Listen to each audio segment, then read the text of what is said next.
bisyo ang ninong mo na si Padre Damaso. Magpaalam ka na sa iyong mga kaibigan at mag-impact ka. Pinsan, ano ka ba? Masiyang ang anak mo si Santiago. Sigurado akong masisiyahan siya doon kasi nandoon si Ibarra. Oo nga, si Crisostomo Ibarra, parating na siya. Ano? Ano ba yung dalagang yon? Narita! Halika nga dito, si Crisostomo, nandito na, oh. Huwag na po. Ano ka ba talaga? Pahiya-hiya ka pa nga. Halika nga dito. Tayo na nga. Maria Clara. Crisostomo, nakalimutan mo na ata ako. Marahil ay marami kang nakitang babae sa ibang bansa. Maaari ba kitang malimutan, mahal ko? Araw at gabi ay lagi kitang iniisip.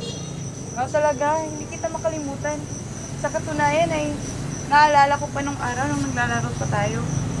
Nung nasa Biatyaro ako, sinasabihan ako nila na kalimutan daw kita, pero hindi kita makalimutan, Crisostomo. Maria Clara, mahal ko. Bukas pala ito doon sa Santos na. Ialay mo to, pupunta ng iyong ama. Crisostomo, magkita tayo sa ilang araw ha. Inaasahan kita. Sige, Maria Clara. Aalis na ako. Alam.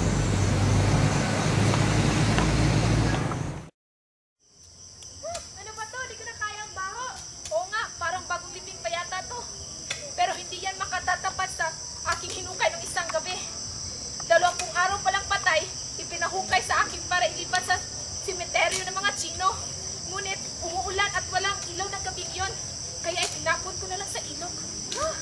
Ang ibig mo bang sabihin, ipinahukay ng isang bangkay para ilipat sa simeteryo ng mga kasalanan? Oo, siyak na may malaking kasalanan ng taong yun. Magandang gabi po sa inyo mga senyor. Alam niyo po ba kung saan yung malaking krus na naitirik dito? Ha? Yung malaking cross? Nasunog ko na yun. Ano? Nasunog niyo po? Bakit naman? Napagutusan lang po ng malaking kura. Anong ginawa mo sa bangkay? Sinabi niya po sa akin na ilipat ito sa simeteryo ng mga Inchik. Ginawa mo naman? Huwag po kayong magalit, senyor. Masyadong mabigat ang bangkay, kaya tinapon ko na lang sa ilog. Kinapon? Saan kapaliwan yan? Ikaw! Hindi ba ikaw ang pari ng bayan ito? Nangiya ka! Palang mukha mo para ipahukay ang bangkay ng aking ama! Nagkakamali ka, hindi ako nagpahukay ng bangkay ng ama mo. Ang pinalitan ko ng pare ay si Padre Damaso.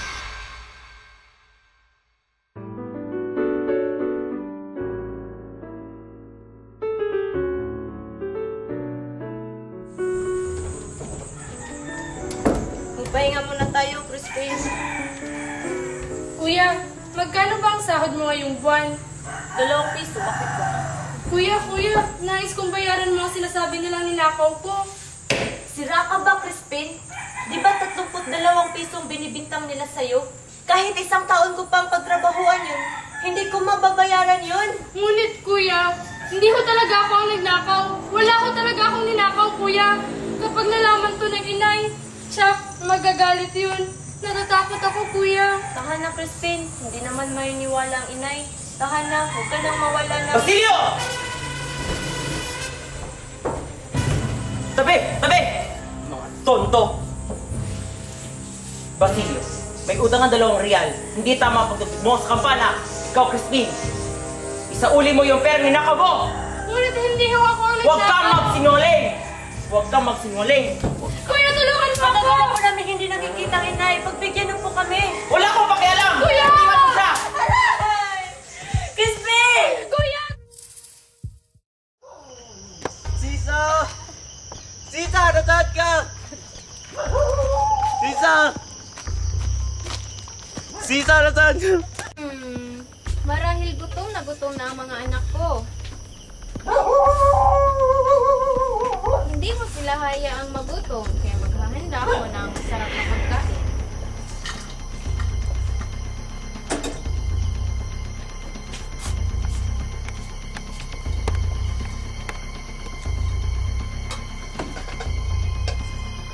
Sisa! Sisa! Hoy, Sisa! May pagkain ba? Oo, Pedro, meron. Sige, ipaghain mo ako. Bilisan mo. Bilis!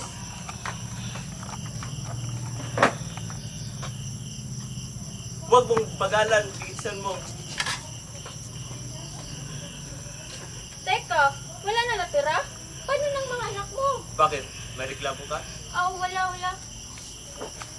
Teka, nasaan nga ba yung mga bata? Nasa kumbento pero uuwi na sila. Sige, aalis na ako. Hindi mo ba sila hihintayin? Wala ako pa kailan. Aalis ako kung kailan ko gusto. Kawawa namang mga anak ko. Paghain ko na lang sila uli.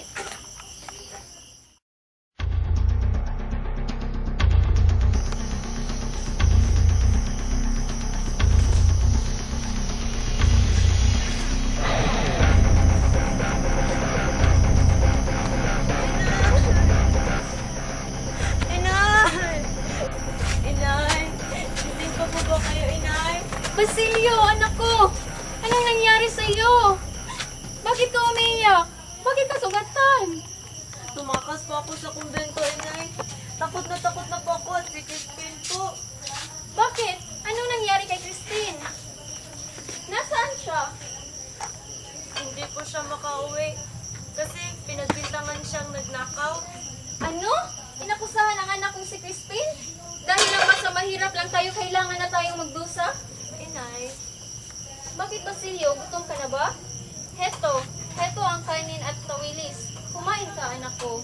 pero hindi po ako kumakain ng tawilis.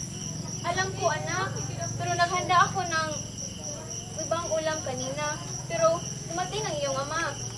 Dumating si Itay, Oo, dumating ang iyong itay. pero umuwi din siya kaagad, hindi po ba? Basilio, huwag kang ganyan. Tawad po, Inay. Sige, kumain ka na dyan at magpapahangin lang ako. Ay, Diyos ko, ano bang gagawin ko?